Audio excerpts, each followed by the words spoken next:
చిక్కుడుకాయ కూరకి ఒక కుక్కర్ పెట్టుకొని కొంచెం నూనె వేసి 2 స్పూన్ల పచ్చిశనగపప్పు కొంచెం వేయించేసి మళ్ళీ 1.5 స్పూను మినపప్పు వేసాను.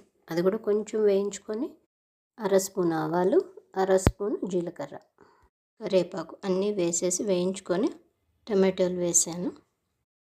కొంచెం వేయిన తర్వాత ఉప్పు, పసుపు, కారం అన్నీ వేసుకొని బాగా కలుపుకోవాలి. టమాటాలు కొంచెం మగ్గిన తర్వాత మనం ముందే కడిగి పెట్టుకున్న చిక్కుడుకాయ ముక్కలన్నీ వేసి అన్నీ కలుపుకోవాలి. ఇందులోకి కొంచెం నీళ్ళు యాడ్ చేసుకోవాలి, కొంచెమే. కుక్కర్ 2 విజిల్స్ వచ్చిన దాకా మీడియం ఫ్లేమ్లో పెట్టుకొని ఉడికించుకోవాలి. స్టీమ్ అంతా పోయిన తర్వాత కుక్కర్ తీసి ఇప్పుడు కూర ఇంకొంచెం సేపు వేయించుకోవాలి, పొడి పొడిగా వచ్చేదాకా. డీటెయిల్డ్ వీడియో చూడాలంటే ఛానల్లో ఆల్రెడీ అప్లోడ్ చేశాము, చూడండి.